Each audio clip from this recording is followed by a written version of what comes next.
She told me to leave while her new lover sipped wine from my glass. She had no idea the man she humiliated once wrote the protocol that erases people like him. The door clicked shut behind me, but the house kept breathing, filled with voices I no longer recognized. My suitcase felt heavier than ever, not with clothes, but with 17 years of silence. She thought I'd vanish into some motel with my pride between my teeth. She didn't know that I still had keys buried deep in networks no one remembered existed. I had left behind the field, the missions, the data shadows for her. Now, I would return to them, because she wasn't just betrayed. She was in danger, and he was already triggering the chain.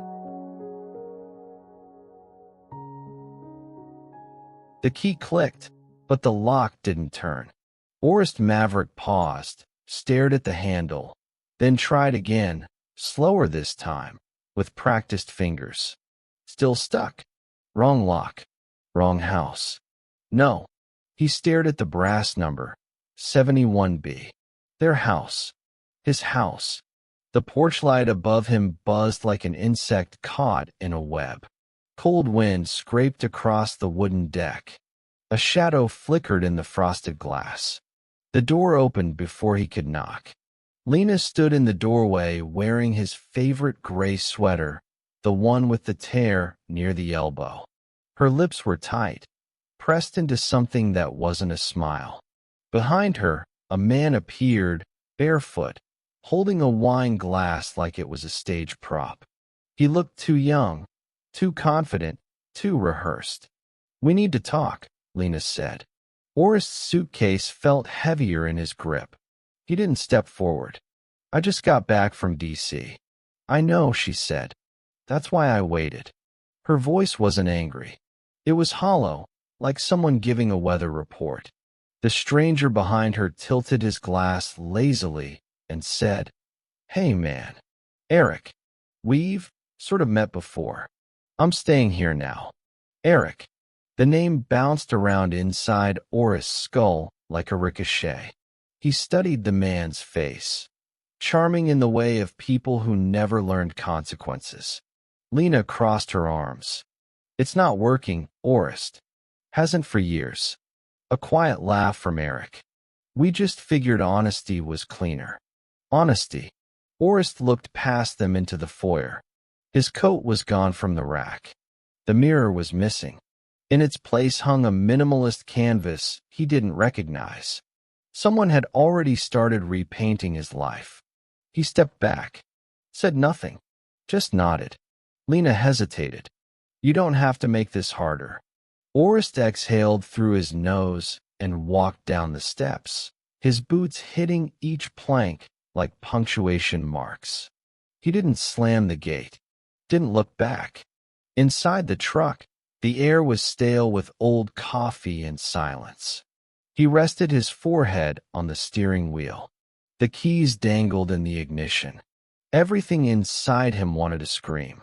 Instead, he sat still, listening. Laughter from the porch. The muffled click of a wine glass. A door closing with finality. He started the engine and drove. 3 blocks later, he pulled over beside a dead lamppost, popped open the glove compartment, and retrieved a phone. Not his normal one. This one was matte black, no logo, fingerprint lock only. He unlocked it with his thumb, scrolled down to a contact labeled in Cyrillic. No photo, no number, just a protocol. He hesitated, then typed, "Exit triggered. Subject compromised. Proceeding to archive. Sent." The phone buzzed with a reply. "Confirm intercept. Initiate burn mask." Orist dropped the phone onto the passenger seat and shifted into drive. He was no longer a husband. No longer someone who fixed sinks or remembered to water the plants. He was something else now. Something sharper. And he had work to do. The garage door groaned like a dying animal. Orist parked in front of the rusted-out auto shop on Clement Street, wedged between an abandoned laundromat and a pawn store with flickering neon. He stepped out into the cold pre-dawn air, unlocked the side entrance, and slipped inside. The darkness welcomed him like a secret. The place smelled of engine oil and mildew. Dust danced in the beam from his flashlight. He moved past broken chairs, a cracked monitor, a deflated basketball. At the far wall, beneath a sheet of black tarp, was a steel cabinet bolted to the concrete.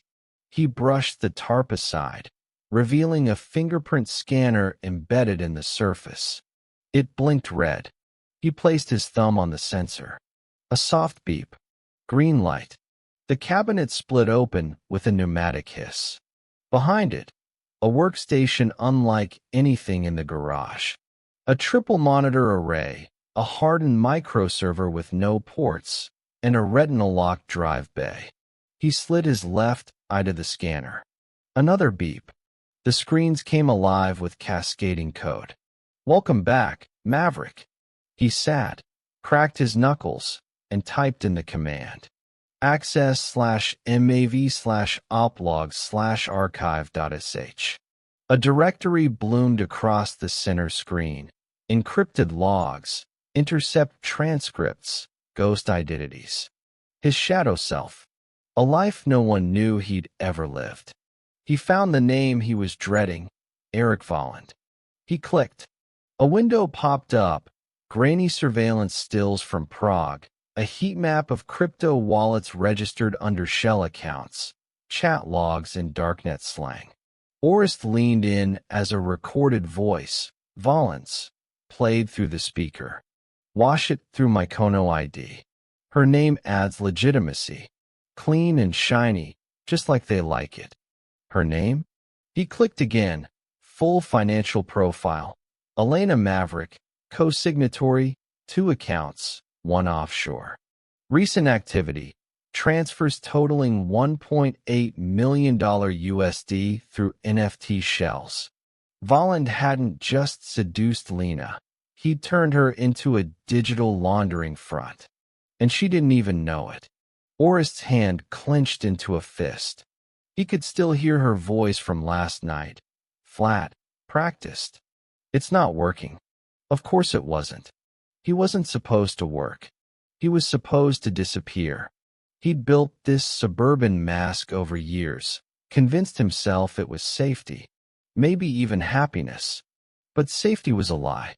A new window blinked open. An alert, secondary node breached. Data flag triggered.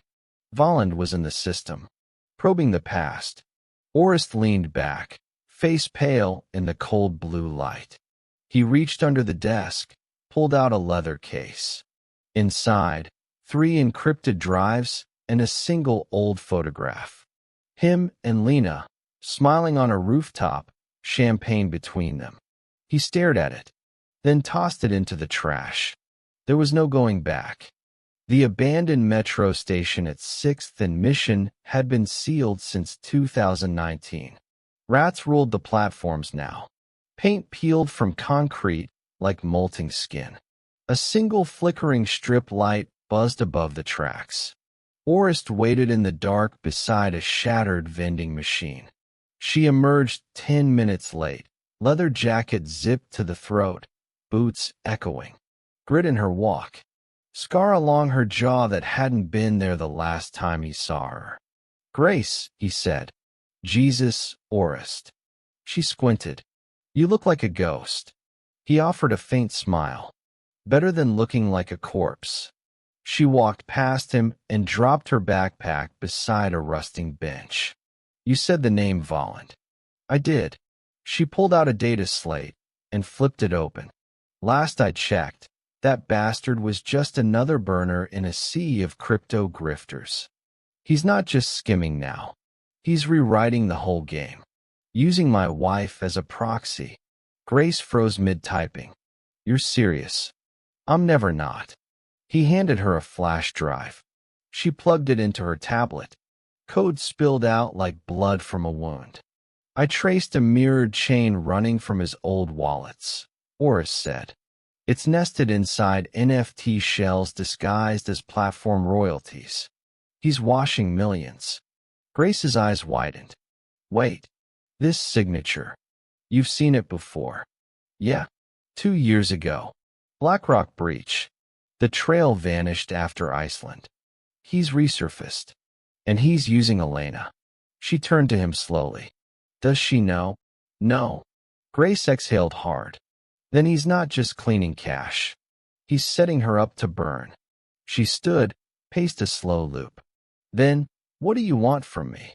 Keys to crack the cold layer. I need the full ledger. Every drop. That's not a casual request. I'm not making it casually. Grace studied him, then nodded once. She pulled another device from her bag, a slim wafer of carbon composite, etched with copper veins. Prototype decompiler. Eats through military-grade SHA, 512 like popcorn. I call it the shark. He raised an eyebrow. That legal? She smirked. Doesn't exist. So it's not illegal either. They crouched together on the bench. Grace connected the shark to her slate, routed it through the Volland shell. The device buzzed, flickered red, then green. On screen, a new chain unfurled. Wallet owner, Elena Maverick. Holdings, $1,847,122.44. Status, high-risk flagged entity, Volland Group Protocol. Orist went still. She's the fall guy, Grace whispered.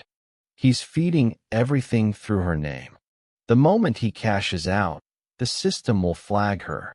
Orist stared at the screen. His breath fogged the air. She doesn't know, he murmured. Won't matter, Grace replied. They'll bury her anyway. Orist stood. The rust groaned beneath his feet.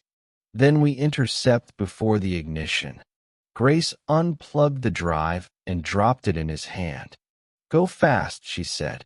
He won't stay dormant for long. Orist turned toward the dark tunnel. The ghost of a train whispered through the silence. He walked into it without looking back. The courier uniform was tight across his shoulders, the synthetic fabric rough against his neck. Orist checked the mirror once, adjusted the cap low over his eyes, and walked up the stone steps like he belonged there. Unit 71B. Their house. No, her house now. He rang the bell. Moments later, the door opened. A young voice called from inside. Just leave it on the bench. He stepped in, careful, fast. The entryway was different. Walls repainted a bland gallery white. Her favorite copper mirror was gone. So were the plants. Even the air smelled different. Sandalwood and citrus instead of vanilla and coffee. Footsteps from above. Orist moved quickly, sliding past the kitchen toward the bathroom. He reached behind the smart mirror, popped the panel, and slipped in a fingernail-sized device. The bug latched to the frame, blinking blue once. He exited just as a voice echoed down the stairs. Eric, do you want sparkling or flat? Orist froze, then ducked behind the living room column. Flat's good, came the answer, from the man in his chair, wearing his sweater. Eric Volland strolled into view, sipping water like royalty. He flopped onto the sofa, kicked up his feet on the ottoman. His phone buzzed. Orist watched from the shadow. Volland spoke into the air. Sync living room view. The smart mirror flickered. A screen appeared. His calendar opened. He tapped a file. Wallet injection. Thursday, 1600 hours Pacific Standard Time. On the screen, a 3D render of a blockchain map unfolded. It showed wallet names, flow direction, IP tags. One of the wallets pulsed with her name, Elena Maverick. Transfer complete by Friday, Volland muttered. Patsy in place. Fail-safe baked. He stood and stretched. Time for charm mode. Orist slipped back to the hallway, quiet as ash. The front door stood ajar. He stepped out just as Lena's voice came from upstairs. Did you find the charger? Mine's dead again. Volland replied. Don't worry, babe. I'll handle everything. Orest reached his truck without breathing. He drove in silence, fingers tight on the wheel. At the first light, he pulled out his phone and synced to the bug. A live feed opened. Volland, now shirtless, paced the bedroom. Lena sat on the edge of the bed, clutching her phone. I keep getting emails from some wallet site, she said. It's weird. I never signed up for any of this. Volland waved a hand. It's just one of the gifts I set up. Investment accounts. Trust me. I don't understand it, she said. You don't have to. On the screen, she looked small. Orest stared at her face, trying to see if she knew. But she didn't. She was trapped inside a simulation of trust. One Volland had coded line by line, and Orest had helped build the operating system. The docks at Hunter's Point stank of salt, diesel, and rot. Rusted cranes loomed over the dark water like broken fingers. In the shadow of an old shipping container, 3 figures waited. Orest arrived last. He killed the truck engine and stepped out into the chill, nodding once. Nico, he said. The tallest of the 3, dark-skinned and narrow-eyed, gave a 2-finger salute. Thought you were dead. I got better. Next was Ezra James, black lipstick, shaved sides, sharp eyes that never stopped scanning. Heard your little suburban fantasy fell apart, she said. He offered nothing.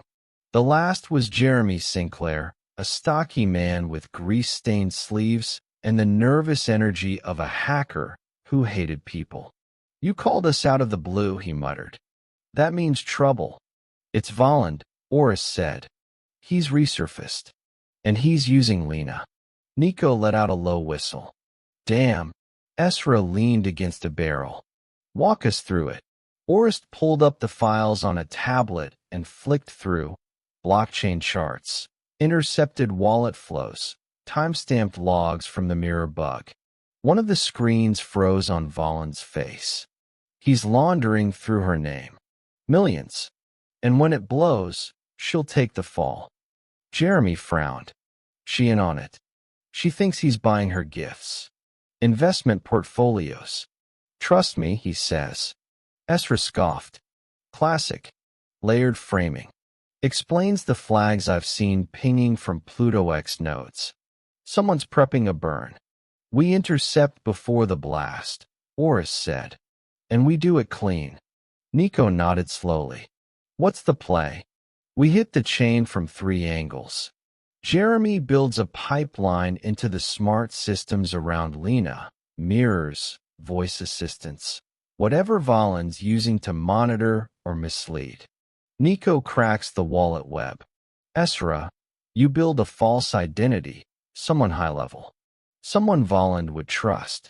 Ezra grinned. Oh, I've got just the face. Orest swiped to the final slide, a schematic titled Project Vector. This isn't just containment. It's exposure. He looked around the circle. These weren't friends. They were constants. The only ones who'd ever stood with him in the gray. I need you for 3 weeks. Then you disappear again. Jeremy cracked his knuckles. One question. Shoot. What happens to Lena when the dust clears? Orest hesitated. The wind howled through the steel canyons behind them. That depends on how fast we move. No one spoke after that. Just the sound of tablet cases snapping shut, boots on gravel, trucks starting. They left the docks in silence, each vanishing into their tasks like chess pieces. Orest stayed behind a moment longer, staring at the city skyline. Variable X was no longer a theory. It was in motion. A digital skeleton doesn't rattle. It whispers. In the back room of a vape lounge posing as a cybersecurity firm, Nico hunched over a quantum rig jury-rigged from stolen defense hardware and imported black silicon. The fans purred. The air tasted of ozone and sweat. On the main display, a ghost network unfurled, layered data flows, ghost IPs, synthetic wallets pulsing with activity. Oris stood behind him, arms folded, watching $1 trillion of entropy unfold in real time. This is no ordinary wash, Nico muttered. He's not just cycling tokens. He's reshaping ownership patterns, making fake coins look ancestral. How deep? Deep enough to survive an economic collapse.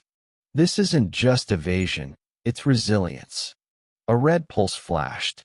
This, Nico said, pointing. This node right here is the vector.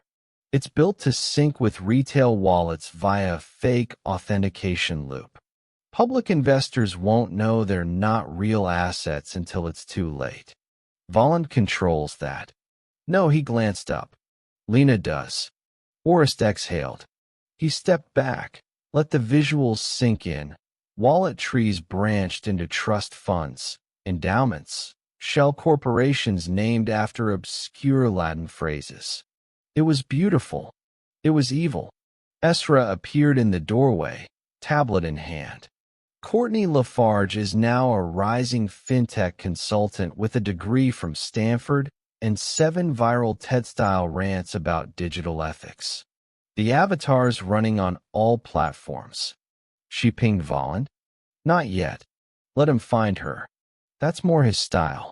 Oris nodded. Good. We bait him with credibility, then reel him in through contact. Just be sure you're ready when he bites, Esra added, and vanished back into the hallway. Jeremy's update came next. He'd breached the voice assistant in Lena's house. The logs showed voice sprints registering mismatches, frequent unsensed access from a third party. Volland had been ghosting her account remotely, altering history, shifting blame, rewriting metadata. He's scripting her life, Jeremy said on the call, voice thin over static.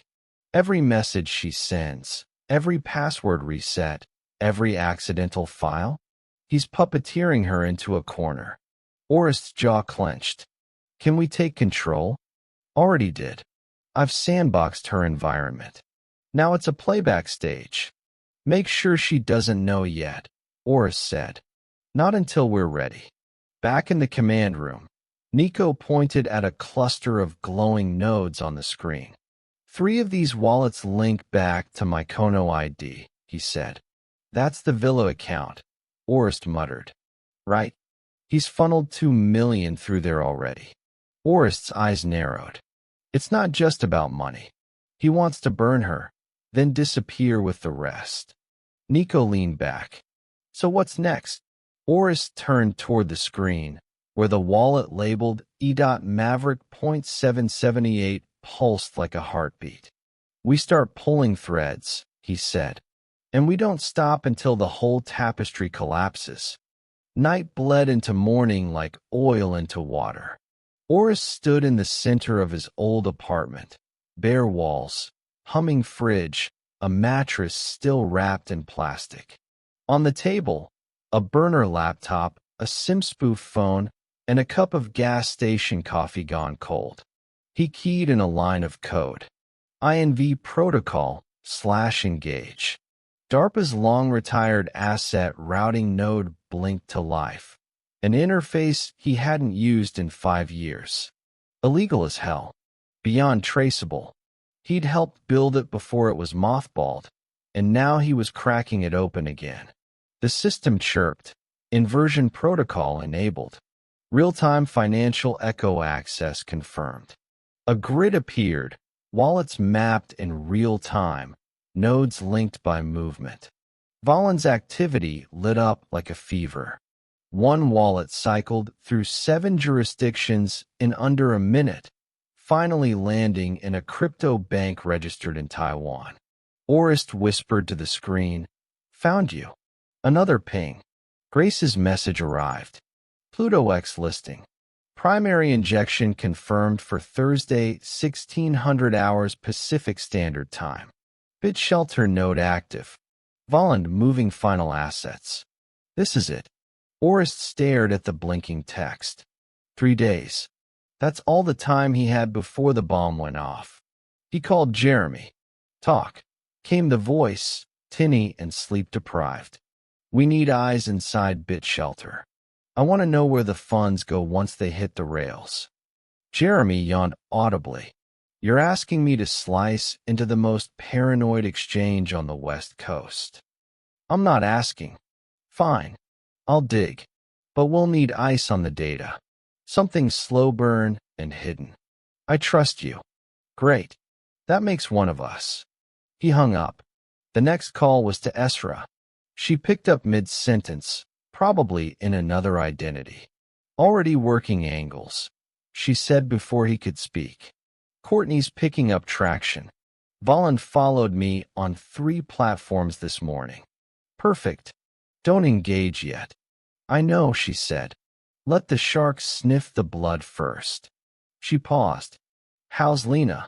Orest glanced at the mirror above the sink, cracked diagonally like a scar. In it, his face looked older, sharper, less real. She's asking questions, getting emails she doesn't understand. Her bank flagged a high-risk account. She's going to panic soon. I know. Esra's voice softened slightly. You sure she's worth saving? He didn't answer. When the call ended, Orest powered down the screen. Then he walked to the window and stared at the city below. Lights flickered like fireflies. Cars hissed through rain-slicked streets. Somewhere in the noise, Volland was moving pieces on the board, cleaning his money, setting the stage. 3 days. And then Lena would be destroyed by a system she never even knew existed. Unless Orest tore it down first. The art gallery at 17th and Valencia was a front. Its walls were hung with glitchy NFT installations, looping videos of melting statues, algorithmic sunsets, digital Ouroboros twisting in endless code. Orest walked past them like a ghost. The real exhibition was beneath the floorboards. He slipped through the staff door, down a staircase marked employees only, and into a long hallway lined with security cameras. At the end, a locked steel panel with no visible handle, only a narrow slot and a thumb pad. He pulled a polished coin from his pocket and slid it into the slot. Welcome, Eric Volland. The panel clicked open. He entered a climate-controlled server room disguised as a wine cellar. Each shelf held encrypted drives glowing soft blue. The hum of 100 quiet fans formed a mechanical lullaby. He moved fast. From his bag, he pulled a USB injector, slid it into a diagnostic port, and launched a passive scan. The terminal blinked as lines of code unfurled. Wallet routing. Node. VDL 1219F. Branch. PLTX/NF to rail. Status. Live. Privkey wrap. XCHAGEN fractal. Failsafe. Engage on intrusion. A failsafe. Of course. He tapped in a secondary line of code to delay any outbound pings and began the transfer of wallet metadata to his external drive. His eyes flicked to the corner of the screen. 78%, 85%, 93%. A sharp ping. Not his. The system flashed red. Unauthorized presence detected. Emergency lockdown initiated. A low rumble shook the floor. Orest yanked the injector and sprinted to the stairwell. Behind him, a metal barrier slammed down with a crash, sealing off the server room. Red lights bathed the hallway in blood. He cleared the top steps just as 2 security guards entered the gallery from the side. One shouted, "Hey!" He didn't wait. He slammed through the fire exit and leapt down the rear alley stairs, landing hard. His knees burned. The sound of pursuit echoed behind him. He ducked into a neighboring cafe, stripped off his hoodie, tossed it in the restroom trash, and emerged as just another tech bro in a Henley and joggers. He ordered a black coffee, sat by the window. Brief. The drive in his pocket pulsed warm. Partial data. Not the full core. But enough. His phone buzzed. A message from Ezra. Courtney's in. Volland asked for a meeting. 10 p.m. Tonight. Pier 19. Oris stared at the screen. A live meet. Perfect bait. He texted Jeremy. Initiate mirror link. Prep facial trace. Full intercept. Jeremy replied. Already building the trap. Don't get shot. Oris sipped his coffee, barely tasting it. Tonight, the hunt would shift from digital to physical. Volland was about to walk into the open, and Oris would be waiting. The pier smelled of old rope, diesel, and forgotten tides. Rust crept along the iron railings like a patient disease. The fog rolled low, thick enough to swallow sound. Ezra stood beneath a broken lamp, blonde wig lit like tarnished gold. Her heels clicked once as she shifted weight. A pair of wireless buds glowed faint in her ears. Eyes on, she whispered. Orist's voice came through the feed. Confirmed. Drone 1 above, angle south. Sinclair's uplink is live. Nico's running echo loop through Volland's phone. You're surrounded. Just don't die. Ezra smiled faintly. That's the spirit. At 22:04, Volland arrived. Charcoal coat, hands in pockets, all polish and predator calm. He carried a compostable cup like it was a glass of scotch. His smile was tight, surgical. You must be Courtney Lafarge. Ezra tilted her head. I was told you were charming. He laughed, measured, clean. My PR budget handles that. I just moved capital. They walked along the pier together, their footsteps sinking. The drone feed tracked them from above. Heat signatures clear, audio crisp. I've read your pieces on asset de-siloing, Volland said. You understand the layers. Most don't. Layers are illusions, Ezra replied. The truth is in the vector. He nodded approvingly. I like that. She glanced sideways. What's your endgame? Freedom. He sipped. From the system. From regulators. From noise. Pluto X is just a doorway. The real tech is downstream. And the woman? Ezra asked. Elena Maverick? Volland shrugged. She's a name on paper. Pretty face. Good credit. Better when she's clueless. He said it like discussing weather. On the rooftop, Orist's hand curled into a fist. Jeremy's voice buzzed in his ear. Got it. 2 cold wallets just pinged from Volland's device. Both registered to ymav.rail and jkt.hold. Nico added. Trace successful. Geo key embedded in packet. Signals bouncing, but we have it. Looks like the server's off-grid. Orist replied, log coordinates. We're going there next. Back on the pier, Volland handed Ezra a slim drive. Portfolio sample. Don't plug it into anything soft. The code's sensitive. You always this careful with strangers? With assets, he said. She pocketed the drive, her smile razor thin. Any advice? She asked. Before I dive in. Volland's eyes glittered. Stay away from old stories. The past is a trap. He turned without waiting for goodbye, vanishing into the fog like it owed him a debt. Ezra exhaled slowly. That was fun. Package confirmed, Oris said. We've got him. Full trace. He gave us the key. Nico chimed in. Coordinates locked. Rural, out of grid. Could be a cold server. Orist's voice hardened. Then tomorrow we dig him out of the shadows.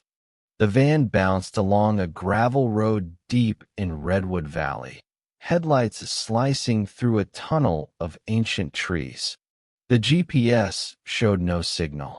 The location pinged from Volland's wallet trace pointed them toward a structure so remote it didn't exist on satellite maps.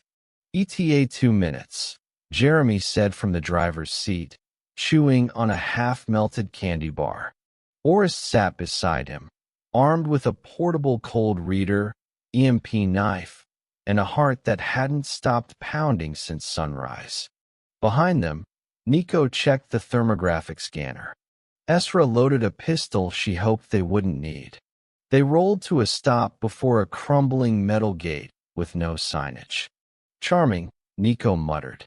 They cut the lock and crept in on foot. The structure was buried into the side of a hill, camouflaged with moss and industrial decay. A steel door blocked the entry, half-welded and buzzed with latent energy. Jeremy knelt beside the panel, eye-scanning circuits. "It's rigged for voltage spike on unauthorized entry. Standard fail-safe. Can you bypass?" Orest asked. Jeremy smirked. "Please." 30 seconds later, the door groaned open. Inside, black walls, humming machines, fiber-optic tendrils like digital vines. The air was cold, recycled, sterile. They passed into a server chamber shaped like a tomb. In the center, a single coffin-sized vault, glowing faintly blue. "Found the heart," Esra said. Orest stepped forward, opened the panel, and slotted in his reader. The device blinked. "Auth key required. VDL.prime.hex." "I've got the handshake from the drive Valen gave Esra," Nico said. "Feeding now." The vault's locks began to disengage. Clamps hissed open. A mechanical heartbeat pulsed under the floor. "Signal spike," Jeremy said. "Something's talking to the chain." Orest read the screen. "Failsafe script. If we stay too long, it wipes." "How long?" Esra asked. 6 minutes. The file tree appeared. Ledgers, transaction logs, key maps, offshore account links. They copied everything. 84%, 92%, 98%. Suddenly, the lights flickered red. "System's trying to shut," Jeremy barked. "It knows we're here." "Cut the uplink," Orest snapped. Jeremy yanked the router bridge. The chamber howled as it lost its digital oxygen. Then silence. "Data integrity confirmed." On the tablet, a final file flashed green. Ledger_full.sig. They backed out, leaving the vault hissing in rage. By the time they hit the trees again, the entire hillside was humming with suppressed heat. Valen's final mask had been stripped. Back in the van, Nico broke the quiet. "We just stole God's flash drive." Orest stared at the screen, which still glowed in his lap. "Not God," he said. "Just a very stupid devil." The Moscone Center downtown buzzed with artificial optimism. Neon signage pulsed across glass walls, broadcasting promises of next-gen decentralization and global trust through code. Sleek suits, crypto bros, and polished thought leaders shuffled through security checkpoints under drones shaped like origami birds. Inside, FinTech's 2025 was in full swing. Booths advertised frictionless wallets, biometric token scanners, and AI-fueled trading platforms. Coffee came infused with mushroom adaptogens. Every surface was a brand. Every voice pitched. At the main stage, a massive LED wall displayed the day's keynote. Eric Volland, Redefining Value, the Future of Plutox. Orest, wearing a navy blazer and contact lenses that altered his iris signature, scanned his badge at the media entrance. Name, Arthur Shawwell. Press outlet, Moneta Pulse. Completely fabricated. Entirely functional. Esra, dressed in minimalist white, moved through the crowd like static through silk. Courtney Lafarge had been invited as a featured panelist on tokenized trust models. She smiled at strangers who thought they were being seen. Jeremy, disguised as an A/V tech, plugged into the venue's switchboard behind the curtain. His access points gave them full control of the LED system, audio feeds, and live stream. Nico manned the uplink van parked 6 blocks away, bouncing packets through 6 ghost servers. His voice came through the earpieces. Visual ready. Stream route clean. We're piggybacking off Pluto X's own servers. When we hit play, the world watches. Ezra whispered, "Do we wait for applause or go in raw?" "Let him speak first," Oris said. "Let him hang the noose." At 1300 hours sharp, Volland took the stage. He wore a slim-fit black suit, no tie, confidence thick as lacquer. Cameras followed him from all angles. His smile could sell sins as salvation. "Good afternoon," he began, "and welcome to the future." Applause. Flashbulbs. Hashtags igniting across platforms. Orist stood near the back, hand resting on the encrypted trigger tablet in his pocket. He watched Lena's betrayer charm a room full of believers. Volland gestured to the screen behind him. "What we've built at Pluto X isn't just a platform. It's a philosophy, one rooted in transparency, stability." He tapped his remote. Nothing happened. The screen glitched, then flickered, then went black. Silence spread across the room. Then, from the speakers, a voice, Volland's own, from a bugged conversation weeks ago. "She's a name on paper. Pretty face. Good credit. Better when she's clueless." Gasps. Phones raised. Live feeds exploded.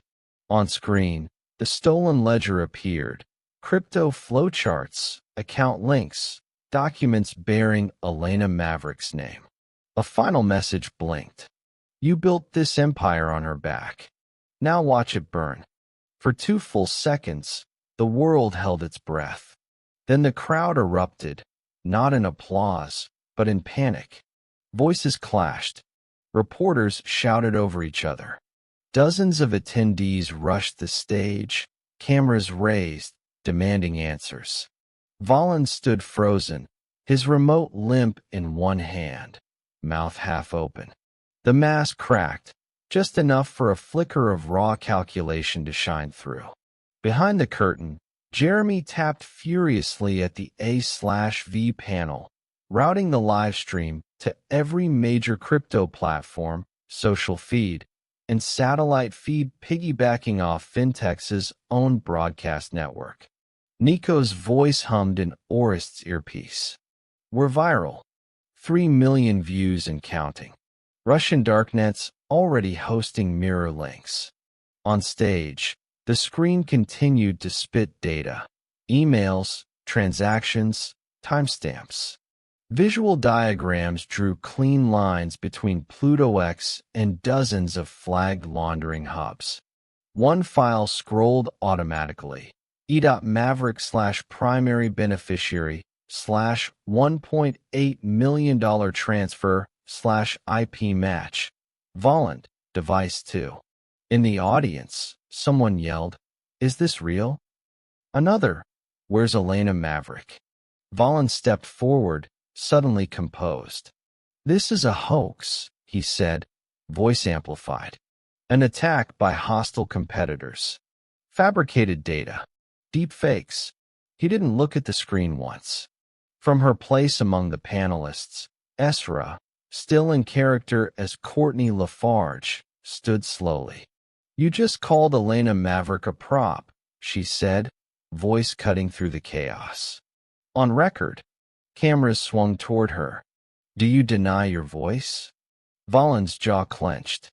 "I don't dignify lies." A new window opened on the screen, video feed of him handing Ezra the encrypted drive on Pier 19. "Then maybe this will jog your memory," she said. The audience gasped again. Some left. Some filmed. Others streamed live reactions. "Pull him," Jeremy said.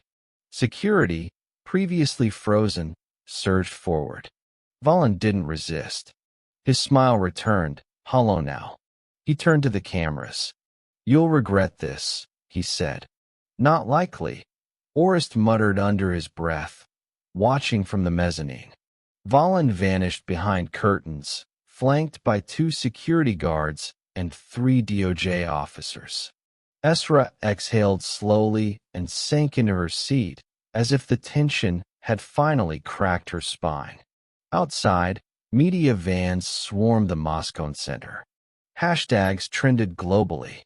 Hashtag PlutoXFall. Hashtag Volantgate.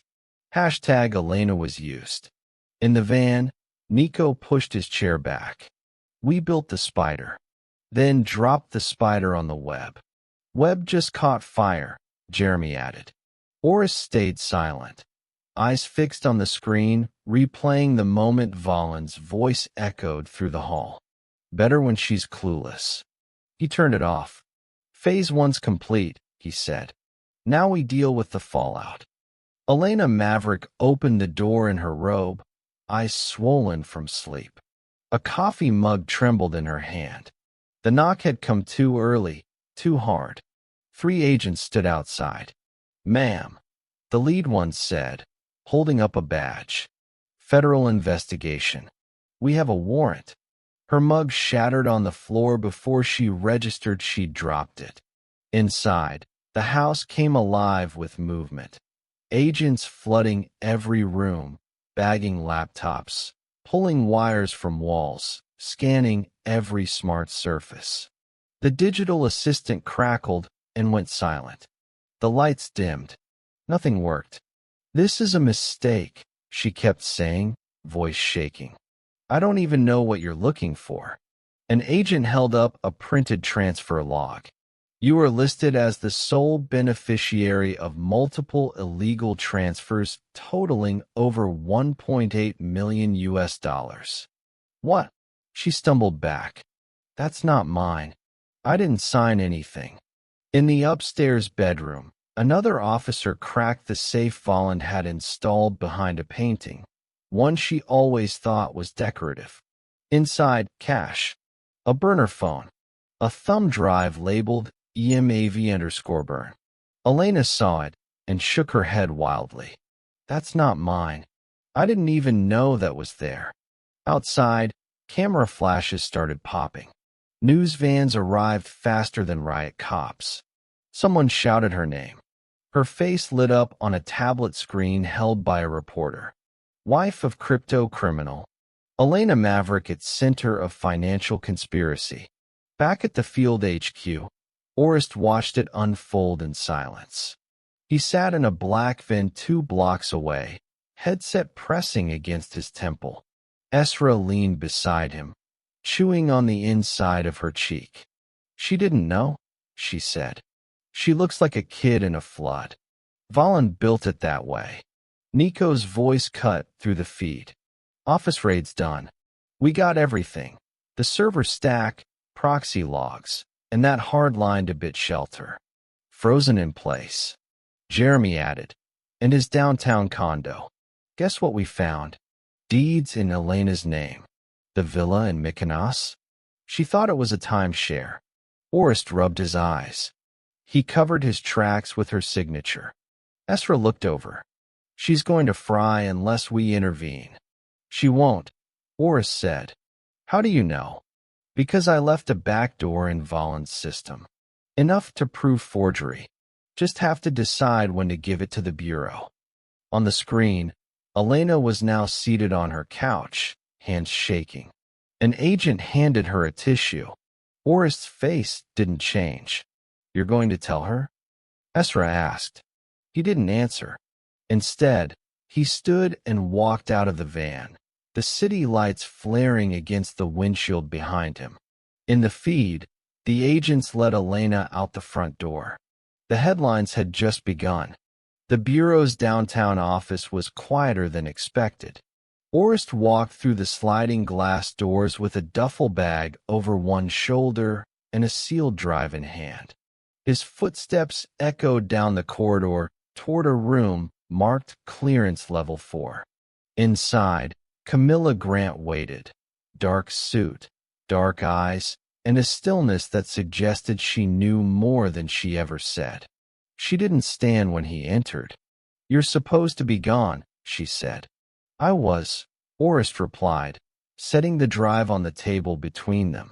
But this needed a cleaner exit. Camilla tapped the drive once. "What's on it?" "Full dump. Everything from the cold server. Unedited. Unfiltered. Includes the secondary passcodes. Red signatures." Her fingers paused above the drive. "You realize if this leaks to the press, we're not just talking about Volland. There are people on this list who fund campaigns, chair global banks." "I'm aware," Orest said. "That's why you get to decide what happens next." Camilla studied him. "And what do you want in return?" "Nothing." A silence hung between them. "Finally," she said, "you've changed." "No," he replied. "I just stopped hiding." He turned to leave, but her voice stopped him. "Elena Maverick's name is still in the system. She's being processed as an accessory. There's a secondary folder in that dump," he said without turning, "labeled Burn Trail. It contains time-stamped code showing Volland forged her authentication. Every login, every signature. He built her into the architecture as misdirection. You're saying she's clean? She's not a criminal. Just blind." Camilla tapped the drive again, harder this time. "Why help her? She doesn't deserve to be collateral." A pause. "All right," she said. "I'll move her to witness review." Quietly, Orest nodded once, then left. Across town, Elena sat alone in a small white room. No windows, no phone. Her hands trembled. Her voice had gone hoarse from trying to explain what she didn't understand. The agent on the other side of the glass wouldn't look at her. Until the door opened. A younger woman in a gray blazer stepped in. "You're being released." Elena blinked. "What?" "The case against you is being reclassified. You're no longer a primary subject." I don't understand." The woman handed her a file. Inside, technical records, forged signature maps, logs of digital manipulation. The dates matched her calendar, her phone, her passwords. She stared at them for a long time. "Who did this?" she whispered. The woman said nothing, just handed her a slip of paper with a phone number and a name. A. Shawwell. Back at the safe house, Orest powered down his laptop and leaned back. His phone buzzed with a message. "I know who you are now, and what you did. Thank you." He stared at the screen, then deleted the message. 1 month later, the world had moved on. News cycles churned. Volland was awaiting trial at a federal holding facility in Nevada, charged with conspiracy, laundering, and digital fraud on a scale that made headlines bleed. His lawyers leaked denial statements. Crypto forums raged. Supporters called it a deep state takedown. But the files were airtight. Orest watched it all from a second-floor walk-up in Portland. A single-room apartment above a coffee shop that opened too early and closed too late. He didn't mind the noise. The routine kept him human. Mornings were for silence, for drawing, a habit that resurfaced like muscle memory. His sketches had no purpose, lines that curved and broke like broken circuits, faces without eyes, cities with no ground. One afternoon, a knock came at the door. He opened it to find Esra and Nico standing there with takeout bags and tired eyes. Jeremy followed behind them, a case of cheap beer under one arm. "Celebration?" Orest asked. "Closure," Esra corrected. They ate on the floor, the table still unassembled. Chinese noodles, greasy dumplings, flat beer. It tasted like college. It tasted like before. "You think he'll talk?" Jeremy asked. Orest shook his head. "Volland doesn't talk. He calculates. He'll bargain, throw a few names under the bus. But the core, He'll die protecting that. And Elena? Nico asked. She's moved in with her sister. New job. No charges. They gave her 3 years probation and financial counseling. She still doesn't know it was you? Orest shrugged. She knows enough. The room grew quiet. Then Nico slid a folder across the floor. What's this? New name, Nico said. New ghost. Fresh ID, if you want it. Orest opened the folder. Passport, licenses, credit seats. A new face. A new shadow. I'm done running, he said. So what now? Ezra asked. He stood and crossed to the window. Outside, the street buzzed with bicycles and dogs and wind chimes. Normalcy, breathing without watching its back. We build something else, he said. Not to hide. Not to erase. Something real. Ezra raised an eyebrow. You? He smiled. Wry but honest. Why not? In the corner sat his old field journal. On the last page, a single phrase was written in thick, black ink. Project Zenith. Not a mission. A purpose. That night, when they left, Orest stayed by the window. He watched the street grow dark. Watched a world that kept spinning without knowing the names of the people who saved it. He didn't need a monument. Just momentum. Volland was gone from the headlines. But not from the system. Nico was the first to see it. A tremor on the deep chain. At first glance, it looked like a failed handshake between mirrored wallets. Then it replicated. Multiplied. Forked. He called Orest at dawn. There's movement, Nico said. Not just spillover. He left behind something. Call it a virus. Call it insurance. But it's waking up. In the kitchen, Orest stared at the open laptop, toast cooling in his hand. The chain diagram pulsed like a living organism. What's the vector? A dormant node inside a crypto exchange in Prague, now routing traffic through Panama, and a ghost hosting shell in Ontario. It's live. Ezra patched in 30 minutes later, still in a hoodie and half a dream. I checked the architecture. That Prague node was referenced in the Pier 19 packet. Deep buried. Obfuscated in metadata. It's his escape hatch. He's trying to burn the ledgers, Jeremy added. A timed cascade. If it completes, we lose the integrity of the entire financial dump. And? Orest asked. Jeremy didn't hesitate. And then all of it becomes inadmissible. The final knife twist. Volland had left behind a dead man's switch. Not to protect himself, but to erase everything that had already condemned him. Scorch the earth and vanish into silence. Orest leaned back.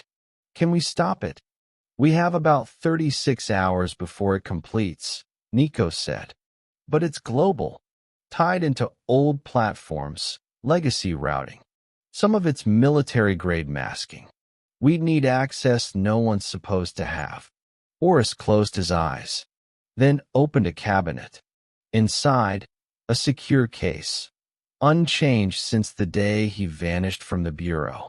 He cracked it open, revealing a set of IDs, encrypted drives, and an old brass coin etched with a winged triangle. He slid the coin into a scanner and tapped in the passcode. A buried interface blinked to life on his laptop. Contour 9. Jeremy saw it through the shared screen. Oh shit. That's a DARPA protocol, Ezra said. You swore you buried that. I did, Orest said. Now I'm digging it up. Contour 9 was never meant for domestic use. It was a surveillance skeleton key. Orest had built part of it himself, a weapon disguised as oversight. Now he would turn it inward. Nico stared at the code spilling down his monitor. That thing's illegal in 3 languages.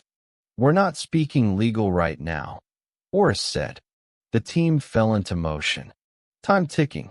Across 3 countries, ghost nodes activated. Servers blinked. Passwords fell like dominoes. In Portland, Orest whispered, If you want to stop a virus, Jeremy finished the thought, you have to infect it first. They landed in Tallinn under heavy rain. The Estonian sky hung low, gunmetal and grim.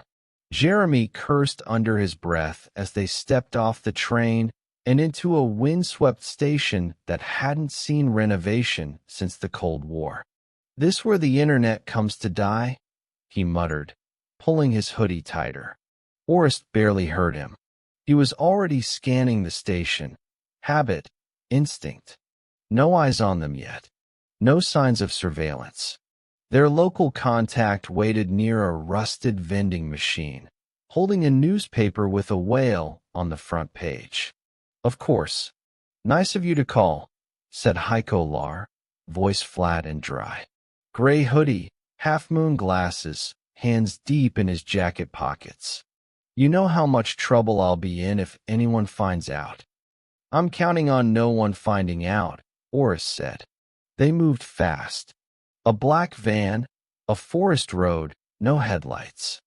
Heiko drove without speaking, just humming something tuneless through his teeth. 20 minutes later, they pulled up to what looked like a collapsed tool shed at the edge of an abandoned military base. "Here," he said, killing the engine. "Entrance is under the shed." The hatch groaned open to a staircase chiseled into bedrock. Cold air rushed up to meet them like breath from a crypt. Jeremy whispered, "Why do these places always smell like regret?" Inside, the server chamber was half buried in silence. The walls were lined with ancient stone and steel, cables bundled like sleeping snakes. In the center, a cube, jet black, matte surface, no ports, no lights, no labels. "Block 0, Heiko said. "It doesn't broadcast. It only listens. And it holds one file. Just one." Orest stepped forward, cradling the shark, Grace's silent killer. "Can it be copied?" Jeremy asked. "No," Heiko said. "But it can be read." Once. They worked in silence. The shark powered on. Cables braided into the cube like vines into a heart. Static bled through the room. Jeremy sat at the terminal, eyes scanning lines of pure entropy. Then, connection. A single file unfolded. No folder structure. No permissions. Just raw, unfiltered proof. The data structure was obscene. Wallet overlays, access bridges, admin keys for darknet chains Orest hadn't even known existed. It wasn't just a ledger. It was a map. Of everyone. Orest's voice came low. He wasn't laundering. He was documenting. Tracking every other player. Every client. Every funder. "Insurance," Nico whispered. "Or a kill switch," Jeremy said. They copied the data into a sealed drive with one-time encryption. At 92% completion, a light on the cube turned red. "Failsafe," Heiko said. Orest grabbed the drive. The chamber buzzed. "Move." They sprinted up the stairs as lights inside the vault flared red. Somewhere below, capacitors whined. They reached the van as the server shut itself down forever. Inside the drive, one file blinked. Theliger_full.sig. And behind it, everything Volland tried to hide. They returned to the States like ghosts. No commercial flights. No custom stamps. Just forged identities and an unregistered Gulfstream that touched down on a private runway in Oregon at 3:47 a.m. Orest never closed his eyes during the flight. The drive with the ledger sat in his lap the whole way. By the time they reached D.C., the city was already awake, buzzing with briefings, sirens, and static. Jeremy had rerouted the files through an anonymized relay farm outside Jakarta. Nico was laying the groundwork for air-gapped authentication at their final destination. And Camilla Grant was waiting. She met Orest in a high-rise conference room overlooking the Capitol Dome. Rain traced patterns across the glass. "You weren't supposed to come back," she said without looking up. "I wasn't supposed to still exist," he replied, handing her the drive. She didn't reach for it immediately. "What's on it?" "The entire ecosystem," Oris said. Volland wasn't just cleaning cash. He was keeping score. Everyone who paid him. Every link. Every gatekeeper. Her lips tightened. "How bad?" "Worse than I thought." She took the drive. "If this leaks, it'll set off a firestorm." "That's the idea." "I meant inside the system." He looked at her. "Then maybe it's time we reboot the system." They stared at each other for a long second. Enemies once, then allies, now something stranger. She broke the moment by standing. "Field teams will verify. If it holds, I'll lock it under top-tier review." "I don't want it buried," he said. She nodded. "Neither do I." Outside, the wind howled. By noon, internal bureau comms were lit. Camilla's task force had initiated a Tier 6 clearance scramble. Volland's network was now a federal asset. Every encrypted wallet traced. Every implicated name matched against intelligence databases. 6 senators. 4 banking executives. 2 former directors. All on the ledger. At a field outpost in Nevada, Volland received the news in silence. "You should have stopped digging," he told his interrogator. "You should have buried it deeper," the agent replied. Meanwhile, Lena Maverick walked out of a courthouse with her name officially cleared. The Justice Department issued a quiet correction. No press. No cameras. Back in Portland, Oris stood on the balcony of his apartment, watching the streetlights flicker on like slow-firing neurons. He pulled out his phone. A single message blinked on the screen. "Verification complete. Integrity confirmed. Ledger secured." Below it, one question. "What now?" He stared at it. Typed 3 words. "Begin phase 2. Then hit send. The headlines hit quietly, like snowfall over landmines. Pluto X CEO sentenced to 22 years in federal custody. Volland Network dismantled after historic cyberledger leak.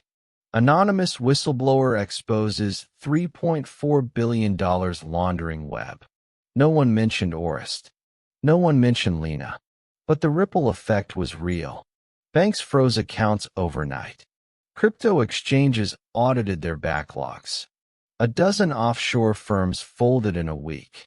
Fintech startups vanished before breakfast. Behind the scenes, several retirements were announced. Campaigns refunded donations. Chairs were quietly replaced. At the bureau, Camilla walked past a stack of sealed evidence boxes. She paused at one labeled Volland. YMAV chain. She tapped it once with her knuckle, then kept walking. Volland, now inmate #048312R, spent his days in a white jumpsuit, doing crosswords he pretended not to finish. No visitors. No calls. No internet. And Lena? She moved in with her sister in Silver Spring, a small apartment with no smart mirrors, no voice assistants. She worked remotely as a freelance designer. 3 years probation, financial literacy classes, and a life permanently marked by a name she didn't choose. One afternoon, a letter arrived, no return address. Inside, a flash drive, encrypted, with a sticky note that read, "The full story. In case the world forgets." She never opened it. Instead, she placed it in a drawer beside the only photo she'd kept. Her and Orist, years ago, in Prague, laughing in a market square. She didn't know what was real then. She wasn't sure now. But she didn't erase it. Across the country, the safe house in Portland stood quiet. Orist packed slowly, careful, practiced. Project Zenith was live now, running out of 3 locations and growing. Not a ghost network. A shield. People don't need to know who saved them, Nico had said, and Orist agreed. At the warehouse, Esra handed him a new file. Next up's a crypto laundering ring using metaverse casinos to mask cash movements, she said. More obnoxious than dangerous. He glanced at the folder. Fun. Jeremy grinned, popping gum. At least this time, no ex-wife. They laughed. Briefly. Quietly. As the others left, Orist lingered. He walked to the evidence table. On it, a small silver frame. Inside, a photo. Lena at the beach, sunlight in her hair, unaware of the man behind the lens. He picked it up, stared, then turned it face down. He didn't burn it. Didn't keep it either. Some things didn't need closure. They just needed to be left behind. Monday. Rain on the window. Coffee strong enough to pass for regret. Orist sat in his new office. Third floor, no plaque, no noise. The blinds were open just enough to catch the skyline beyond the bridge. The city below churned with motion, indifferent and alive. On his desk, a battered notebook, a fingerprint-locked drive, and a printed case file stamped with red ink. Ethan Bryce. Subject: Layered Laundering / NFT Shell Systems / AI Auction Spoofing. The crypto case out west. He sipped, flipped open the folder. A fresh pattern. New wrought in a different skin. The office door creaked. Rowan poked his head in, all teeth and caffeine. Boss, he said with a mock salute. Team's prepped. You ready to dance with another fraud god? Briefing in 10, Orist said. Rowan grinned. We brought real donuts this time. You're welcome. The door closed. Orist leaned back in his chair, letting the folder rest open across his knees. The patterns were familiar. Fronts, shells, tangled digital threads pretending to be progress. But there was no bitterness now. No burn. Just purpose. He looked across the room to the whiteboard. On it, bold marker strokes spelled a new name. Project Zenith. Directive: Active monitoring / preemptive neutralization / no collateral. No masks. No ghosts. Just sharp work in daylight. The phone on his desk buzzed. A message from Camilla. Press still wants a name. You sure you don't want credit? He stared at the screen. Typed back. Let them think it was luck. Then silenced it. Behind him, the old bulletin board was bare. Just a single pinned line from his journal. Variable I is integrity. A reminder of who he chose to become. Of what couldn't be taken. He closed the folder. Stood. And walked into the next case. The next lie. The next chance to make the algorithm bleed a little truth. The storm had passed. And he was still standing. No longer a ghost. Just a man with work worth doing. The world never knew his name. Not in the headlines. Not in the case files. Not even in the margins of the truth he risked everything to protect. He was a shadow with a purpose. A man who once rewrote himself so completely he almost forgot who he had been. And when the life he built was torn apart, not by bullets or betrayal, but by silence, he didn't burn with vengeance. He rebuilt. Not everything broken needs to be erased. Sometimes, it just needs to be recompiled with a new language, a different structure. He had been a ghost, a watcher, a protocol with a heartbeat. But in the ruins of what was stolen from him, he found something more resilient than revenge. Clarity. He learned that love is not proof against deception. That justice, when done in silence, carries a deeper weight. And that identity isn't the name on a badge or the story we tell others. It's the choices we make when no one is watching. Orist Maverick didn't need recognition. He needed peace.